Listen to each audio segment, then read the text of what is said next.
টানা কয়েকদিন ধরে কলকাতার আবহাওয়া ও দক্ষিণবঙ্গের বেশিরভাগ জেলায় বৃষ্টি অব্যাহত।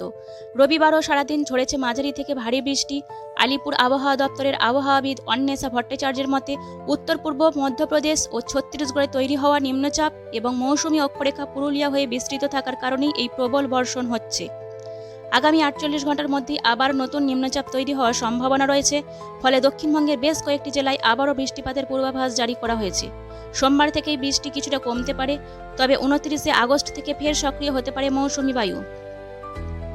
কলকাতায় আগামী 24 ঘন্টায় হালকা থেকে মাঝারি বৃষ্টি হতে পারে, সঙ্গে বজ্রবিদ্যুতের সম্ভাবনা। এই অবস্থায় মৎস্যজীবীদের জন্য সতর্কতা জারি করা হয়েছে।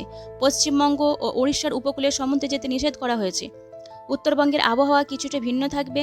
সোমবার 2-1 জায়গায় বৃষ্টি হলেও মঙ্গলবার থেকে কমতে শুরু করবে। তবে 29 আগস্ট থেকে ফের বৃষ্টি বাড়ার সম্ভাবনা রয়েছে। বাতাসে প্রচুর জলীয় বাষ্প থাকার কারণে আর্দ্র অস্বস্তি বাড়তে পারে।